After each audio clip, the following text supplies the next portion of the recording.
Gurur Brahma, Gurur Vishnu, Gurur Devo Maheshwaraha, Gurureva Param Brahma, Tasmai Shri Gurave Namaha. Chinmayam Vyapiyat Sarvam Trailokyam Sacharacharam Tatpadam Darshitam Yena Tasmai Shri Gurave Namaha. Om Shanti Shanti Shanti. Om Purnamada Purnamidam Purnat Purnamudachyate Purnasya Purnamadaya Purnamevavashishyate. Om Shanti Shanti Shanti. When during the 50th year of Chinmaya Mission, Puja Guruji had told us that Gurudev has done everything. What are you going to do differently to present his work to the larger masses? At that time, I had thought about certain things, and that's how the life management technique, the CDs and that book also has come out. And I had a chance of taking that in many, many places to inspire completely, people who are not on the spiritual path, but something that they find relevant in their life, but based on the teachings of Bhagavad Gita and how Gurudev has presented it. The people like to be, that I'm not religious, I'm spiritual, but I'm not even spiritual, I want something contemporary, Today's social media, that's what goes on. The first question we have to ask ourselves, what have I done in my life that I can, with humility, present to my Creator, offer to my Creator? What have I done with my life? Not that we have done nothing. But what would I take as an offering, what you call as a return gift, for the most precious gift that has been given to me, and that is this human life? There are 84 lakh species, 8.4 million species, one human life, we have got the possibility of knowing the truth. And contributing to the environment, but what we land up is only exploiting the environment. Therefore, our philosophy is giving more than what you take, producing more than what you consume. That is the life of Dharma. See how beautifully in our mission pledge it has been brought out by Gurudev. That if we have not lived a productive life and only taken from this world and not contributed, if not more, at least what we have taken, we have not given back and gone, then such people in the Bhagavad Gita, Krishna calls them as thief, chor, stainer. He calls them as a thief. And thieves are meant to be what? Thieves are meant to be jailed, right? Yeah. He calls them as a thief. अब बोलो, हिंदी में कहावत है, अगर चोर भी किसी को चोर कहे तो उसकी क्या इज्जत होगी? He's called as चित चोर, माखन चोर. And he is saying that those who take more than what they give are thieves. Those who do not participate in this cycle of action, of creation, they are thieves. So those who have not lived a productive life, giving more than what they take, and those who have not gained knowledge and realized the truth, they are called here as Atma Hana, because they've lost a great opportunity. There's one famous incident I tell. Those who have heard me must have heard it, but it is still so funny that, and really, some of these simple life incidents teaches you so much. One place I was going, don't ask which place, because you're all now, Chinmaya family gets connected, networked so fast, which is a good thing. But then they try to find out who she is. So there was this lady, she was attending my talks. So she came up to me and he said, Swamiji, I want to take you home for lunch. So I said, will you come? I said, I live on Bhiksha only, so whoever calls me for food and gives me food, I will eat. Then Swamiji, come with me now. I said, I'd happily come, but our Bhiksha is actually already booked, So please find out which day is free, then you can take me. Anyway, she found out it's on Wednesday lunchtime. I will come and pick you up. Thank God she didn't say come to my house and eat. She said, I'll come and pick you. She was that time quite new. So she came and she said that,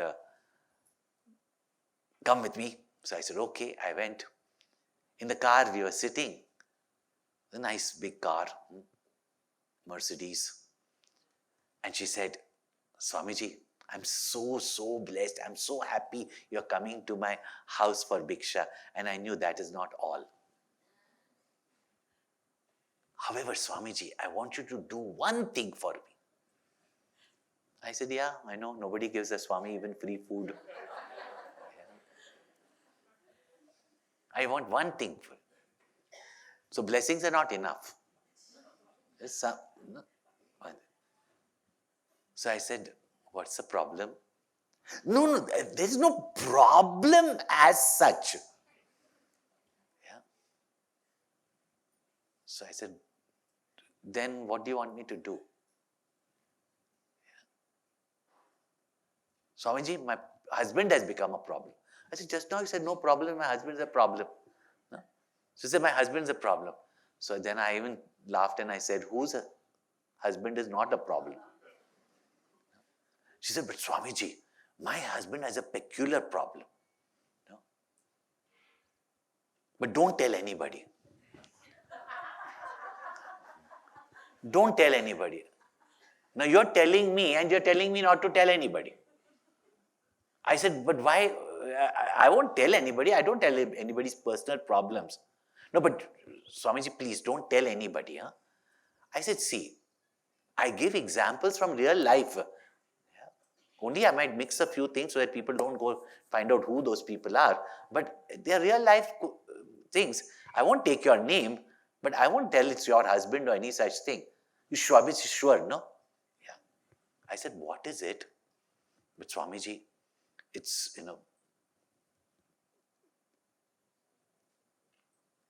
he's got a very bad habit. I said, men have got many bad habits. Yours has got one. Bear it. No, Swamiji, how they say it gets to their nerves. I was concerned that you might get multiple sclerosis or something. In my journey into health, I've written, please don't use such kind of words. Gets to the nerves, don't chew your brain or something like that. Don't use these words. You will start getting those kind of diseases, no? So I told her, I said, what is it that, problem? She said, but Swamiji, don't tell anybody. I said, now you tell me. If you trust me, you tell me. Swamiji, he's got this very, very bad habit, and it's now getting to the point of irritation, that he wants curds every day in every meal.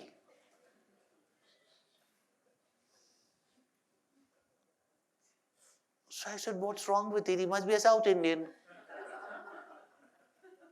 Yeah. They need curds with every meal. So, I mean, what's wrong with that? Nothing's wrong with them. You know? In South, the Indians in the South, they eat curds with every meal. So what's wrong? It's not bad for your health or whatever. So what's bad? She says, that's not a thing. He needs curds every meal. If one day the curds doesn't set, so I said, go buy Greek yogurt, available on the store. No. He wants homemade yogurt only. Every meal, and if he doesn't get it, he'll bring the house upside down. Now, Swamiji, you have to tell him. He should not. You tell him anything. It's for health, for anything. But he should not eat yogurt every day. How do you tell someone don't eat yogurt? Okay, don't smoke, don't drink alcohol, don't take drugs. Okay, you can tell it. You'll expect it of a Swami also. Yeah. That's why youngsters don't want you to call them home, because they run away because, he'll tell us don't do this, don't do that, like that. Anyway, when I went, he was a very intelligent, thorough gentleman. I met him, we had such good conversations, and that's why I know that how those who eat yogurt, how intelligent they are. Anyway, we had such a good conversation, but she was not even putting the food on the table, from there going on. Tell him. But I mean, how? If I saw a bar and I said, you drink, drinking is not good for you, all that, how can you just tell someone don't take yogurt? And that was a meeting for the first time. I said, none of your business. Or if I start, and then she said, don't tell him that I told you. That's a very important thing. Now, how do I find out that he eats yogurt every meal without telling him that your wife has told that you eat yogurt every meal and don't eat yogurt every meal? Finally, he only said, you brought the Swami here. Give him some food. Yeah, I'm getting it ready. Then also from there, tell him. Finally, she put the food on the table. And I'm saying, how will I say? She literally came from behind and pinched me. Tell him. In college, no dare a girl come and do that to me, Do that.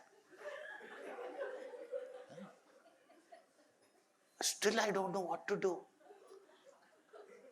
But wisdom comes naturally to women. Men have to learn it from books. It's Kalidas' dialogue, not mine. She brought a glass of milk, and I don't drink milk with food because sour things and other, you're not supposed to drink milk with it. But she came and put, Swamiji, glass of milk for you. She said, don't. So I said, what about his glass of milk? And he said, I don't drink milk. Where's my curds? And she then, that to her, he only wants curds. Yeah. So I said, why do you eat curds every day?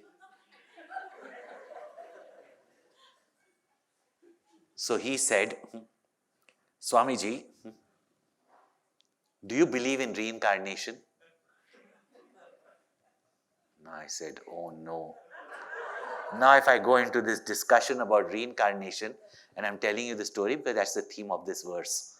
So don't think I'm wasting time. Yeah? So I said, reincarnation? Do you believe in it? He said, Swamiji, you teach the Gita, no? Isn't there reincarnation mentioned there? So I said, no, I hope he doesn't get into argument about the Gita. But I said, yeah, it is mentioned.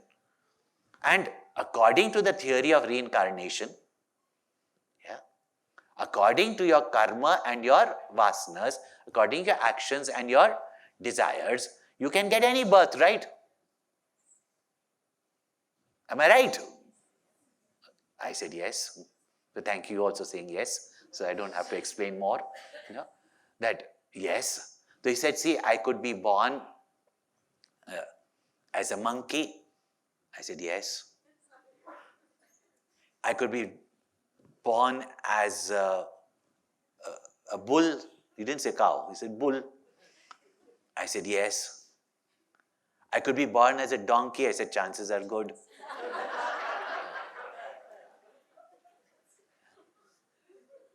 So I could be born in any form, right? I said, yes. So what's the point here? He says, in all that life, I will get milk or not. But in human life only, I can have curds.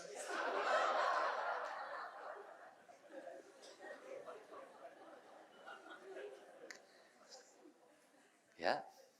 Na atma hanaha. So why should I lose that opportunity? Now this is called, somebody was asking the difference between knowledge and wisdom. This is wisdom. Applied knowledge. Yeah.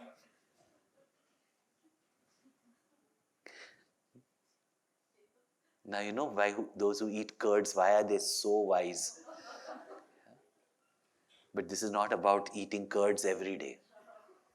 This life we've got the opportunity to know our eternal nature, discover our immortality, be free of birth, change, uncertainty, sufferings, and death, and life after life.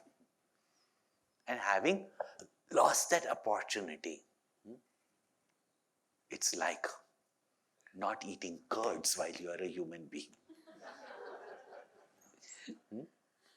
And therefore, the Rishi says, Asurya namate lokaha andhena tamasavritaha tamte pretyabhi gachanti. Those who have not lived the life of karma yoga and realized the truth, such people, they, having departed from this body, they go to the worlds that are sunless. Means not bright, but dark. Now, sunless is kind of an old term, no? Oh, so they go to a world where there's no sun, so it must be a place called hell, where it is dark all the time. Yeah, many of your rooms are like that only. Yeah. Many of the nightclubs are like that only. So they go to those worlds which are dark. Dark, one thing, physically darkness which is there, but when the sun is there, there is dynamism. Yeah? So they live a life of depression, dejections, those kind of life. They live in darkness. But its larger implication is, just as Gurudev says, that when you say sunless world, just as we use the word dark ages, sun also represents, is the deity of the buddhi, Gayatri mantra, intellect. Dhiyo yona prachodayat, when we say. So, Surya Devta is considered to be the deity of the intellect. The word lokaha, one means world. Also, it means the world of our experience, and also means this body also. It's called as loka. So goes to those worlds which are dark, sunless, or enter bodies which are, can't say brainless because animals also have got brain, but without intelligence. Andhena tamasavrita. And they are covered by blinding darkness. At this moment, even as human beings, we live in ignorance. But the ray of light of our intellect,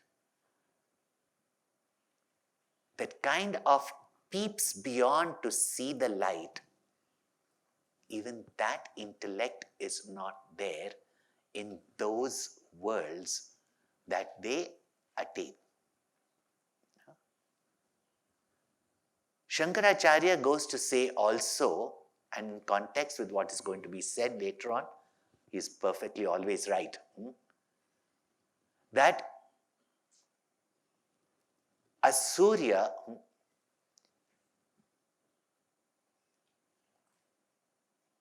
when you say sunless, also the word Asura, we are famous, no? From the Puranas, Asura, which means unintelligent beings who do not use the opportunity of their life. But also the word Asura, Asu means prana.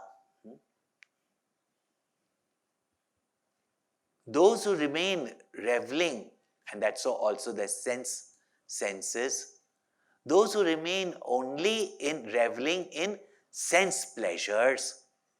And when we are completely carried away with these temporary sense pleasures, our intellect does not function. So they live in such life like the Asuras,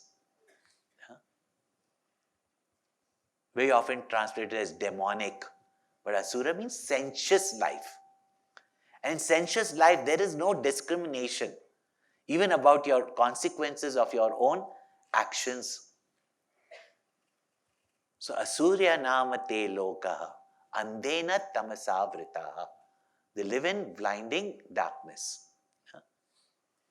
Those who have lost this opportunity of gaining the infinite truth or preparing themselves for it, then they go into this sunless worlds. Shankaracharya translates this even further, that even the heavenly abodes, the higher worlds, are covered by darkness only. Why? He explains, because in those higher worlds, there are such pleasures,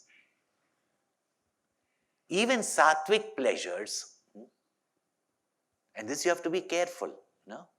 When we come to spiritual camps, in the purity of the atmosphere, the inspiration, etc., the sense of goodness that we feel, the sense of well-being, the inspiration that we feel, the upliftment that we feel, even certain knowledge that we get, but we stop at that.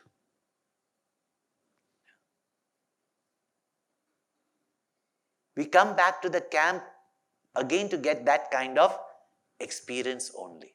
We've all gone through it, so don't think that, no?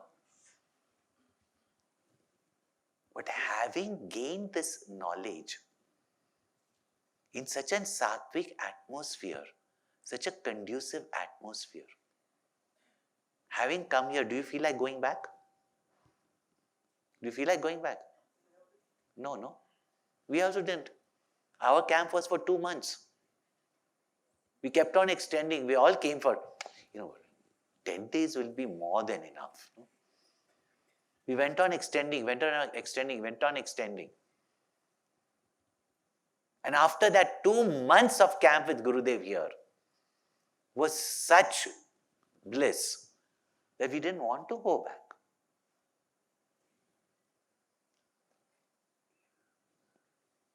So we can't go to Gurudev and say, please extend the camp. We went up to Guruji. Guruji was that time the Acharya of the Brahmachari course here.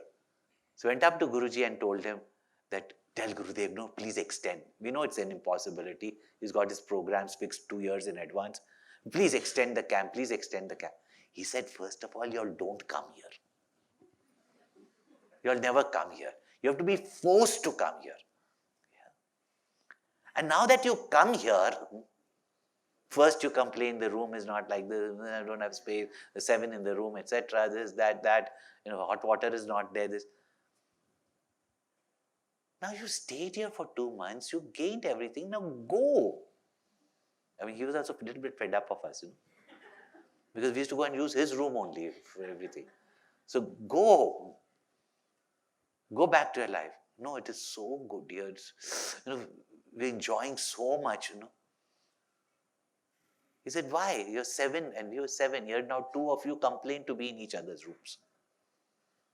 Yeah. Gurudev was here, he would have given. Yeah. He would have shut down all the rooms and packed you all in one block. Yeah. We were 7 in a room. Wall-to-wall body. Not wall-to-wall carpet, because there were no carpets.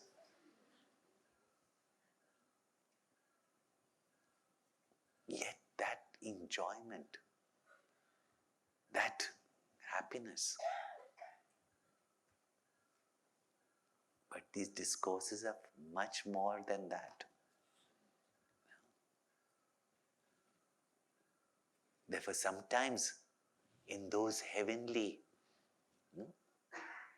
divine enjoyments, we don't feel that there is something more.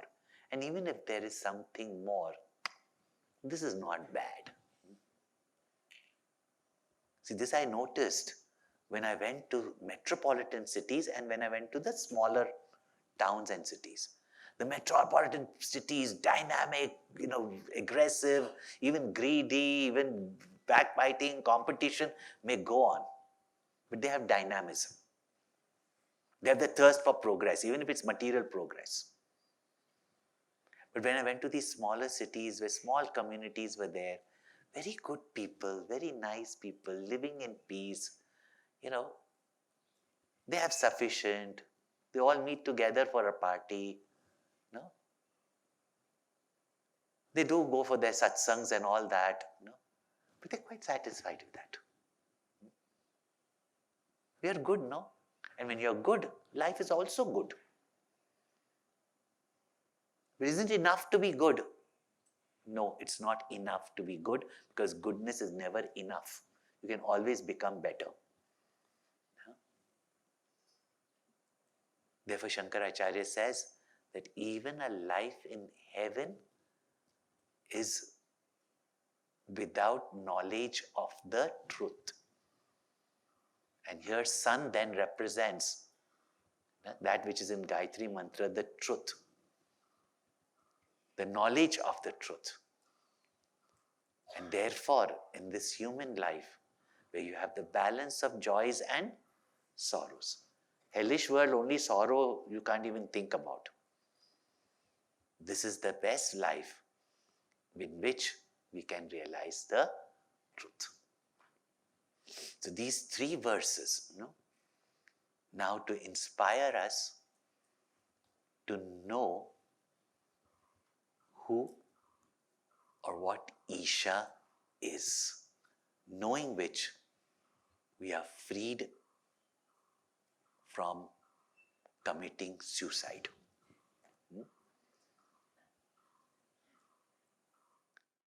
Om Purnamada Purnamidam Purnat Purnamudachyate Purnasya Purnamadhaya Purnameva Vashishyate. Om Shanti Shanti Shanti. Hari Om. Shri Gurubhyo Namaha. Hari Om.